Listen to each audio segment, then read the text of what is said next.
When I was going to publish my third book, people used to ask me on the streets, what's the name of your new book? And I would say 80% of your overweight is in your mind. And I would get the same reaction over and over and over again. People used to tell me, it is true, I totally agree with you. It is the power of the mind. And don't get me wrong, I was just not talking to people with overweighted problems or obese. I was talking to anyone, but even people that didn't have any problem with weight would say the same. It is the mind. Some even would say that until they changed their mind, they were able to lose weight and keep it down. But good news is, by the end of this talk, you will have 3 tools so you can use your mind to lose weight. Although I am pretty sure that you have already been using the power of your mind to change your weight. But the problem is maybe the opposite direction, maybe to gain weight. Let's see. Try to remember last Christmas, last December. Raise your hand if you believed you were going to gain weight during December. Raise your hand. All right? Almost everyone. Now, raise your hand if you actually gained weight in December. Congratulations, you used the power of your mind to change your weight. Yeah, the opposite direction, as I told you, but you used it.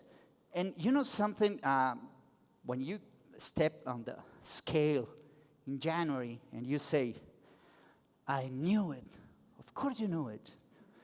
It wasn't the budget. You already knew that you were going to find more parties, more food on the table, more engagements with people that you didn't even know last year, and you said, well, it's a couple of pounds, a couple of kilos, it's okay. But then it comes the emotions that we experience when we have overweight. We feel guilty because, well, we didn't do any exercise in December. We feel guilty because, well, we found a lot of parties and we couldn't say no. We feel shame because we see in the mirror and we don't like what we see. We feel anxiety because now we need to eat and I can't eat. And all those emotions, they have something in common. And you know something? Some of you even posted a picture of the December challenge. I won't say there were some good ones, but even those created those emotions. And those emotions have something in common. They trigger the stress response in our body. What is that? Well, it's the response of our body when we perceive a danger. It was quite useful when it was a tiger or a snake thousands of years ago. Not that useful if it's a slice of pizza or a cake that we're afraid of. But those emotions, when we have the stress response, we send blood to our extremities because we need to fight or flight. And other organs, other systems, do not get as much blood. One of them, the most important for this talk, is digestive system. We don't get enough blood in the digestive system. So it works pretty slowly. It's taking a nap. And you're saying, come on, I'm eating a lot. I need you to wake up. Hey, wait. Just go on, survive. And if you survive, then come back. But that never happens. We keep focusing on the same emotions over and over again. Isn't that right? You know, when the opposite happens, when we are able to change that and focus our attention on the positive emotions or the emotions that makes us feel good, it happens the opposite, totally the opposite. Our body starts to work properly, and we digest, the metabolism go fast, but we tend to put our attention on the stressful emotions. And we rely on the past. We say, well, I remember that I bounced back, and I feel bad. Yeah, I remember I did a lot of diets that never worked, and we feel bad. So I'm going to test your attention and your memory. I'm going to show you a picture. In that picture, your job is count all the orange balloons that you can see in the picture. I'm just going to give you 3 seconds, all right? Go. All right, now, close your eyes. Now, try to remember how many white balloons were there in the picture. What happened? You didn't see the white balloons because you were putting your attention on the orange balloons. By the way, who was able to see a flying cow in the picture? Some of you? The other ones? You didn't see a flying cow? A flying cow? Come on, I mean, it's not like... Can you see it? It is because we're putting our attention on the things that makes us feel the stress response. So, here's the tool, number 1. Where you put your attention, you put your energy. Put your attention on the things that make you feel good. Gratitude.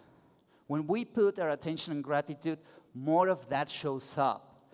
Laughter. Laugh more, please, laugh more. You will lose weight if you would laugh more. Put your attention on the things that nourish you, peace, happiness. And when that happens, well, you have the first tool to change your mind. Tool number 2, use the right language. And you can say, well, I always use it. Well, not sure you do. For example, you go to January and you say, well, what I'm going to do this year is, well, I am not going to eat pizza because I can't stand pizza in front of me. I have to eat it. So this time, I won't eat pizza. You even write it down. I am not going to eat pizza. I am not going to eat pizza. You heard about the law of attraction, so you write it out 10 times. You post it everywhere in your house. I am not going to eat pizza. Then you go to your friend's house. You're going to watch football. And, of course, they order pizza. And there you are, feeling strong. Say, I am not going to eat pizza. I am not going to eat pizza. 10 minutes later, you're eating pizza. One slice, don't think so. Half of the pizza you're eating. Why? Because your brain skips the command not, or do not, or want, or just no. Why? Because your brain makes sense of this word with thoughts that are images, and not, it's an abstract concept. So it goes for the images, and let's put it to the test, all right? Just follow my command. Ready? Do not. I repeat, do not think about cheese pizza with melting cheese on top and that smell of hot pizza. What happened? I told you not to think about it twice. And you were thinking about it. You can't help it. Your brain just skips the command not. And there we are saying, I am not going to do that. I am not going to gain weight. I am not going to eat that. So change the language. Use the right language. You can say, this year, I'm going to stay away from pizza. That your brain can understand. And you can even say, if I see pizza, I will eat just one slice. Not only that, I am going to enjoy that pizza as a kid. Because when we enjoy the food that we eat without any of the negative emotions, we can digest. Our immune system works better. Our metabolism go fast. So use the right language. So here we are with the second tool, which is try to make the sentences in positive. I know it is not that easy, but if you can do it, it works perfectly. And you can use that with your kids too. Well, that's another talk, but you can use it. Now, you're doing everything great, but here it comes, the worst enemy of any diet. Cravings. Why cravings? Because cravings are not just some food that you want to eat. You can't not eat it when you see it. Why is that? Well, because there's this bond between an emotion and food. And when this bond goes on time and gets strong, it's not easy to dissolve this bond just by thought alone. We need something more powerful. And I'm going to show you a really powerful, simply and effective tool to break this bond between an emotion and the food. And it's called tapping. No, it's not dancing like a tapping. We call it tapping because we tap on some endpoints of meridians in our body. I'm going to show them to you. And what this does is breaks this bond. Okay? Are you ready to do some tapping? All right. Now, think about your craving. Anything that is pizza, chocolate cake, bag of chips with lemon and hot sauce. I can see that you want to go out and see if there's a break with that food. Okay, now, see how you feel. Feel your body. Make sense of your body and put a number from 0 to 10 of what you're feeling, where 0 is nothing and 10 is, excuse me, I'm going to buy a bag of chips. Okay? Just keep it for yourself. Now, I'm going to show you the tapping points. Just follow me, and when I'm doing the tapping sequence, just follow me. I want you to touch it with me now, all right? Do it. Here's the karate chop. Here, top of your head. Eyebrow, where it starts, 2 fingers, side of the eye, under the nose. I know I'm going fast, but we have not many minutes, okay? Under the mouth. Now, here, we have 2 bones here. You go down a couple of inches here, a couple of inches that. Forget what I said, just do this. Okay? And under the arm. Now, repeat after me. I know I'm going to say some things that you might say, well, I'm not feeling anxiety, I'm feeling stress. Don't worry. Your brain knows what it's working on. Let's start. Even though, repeat with me, I am feeling anxiety about this craving, I deeply and completely love and accept myself. Even though I feel stress, I deeply and completely love and accept myself.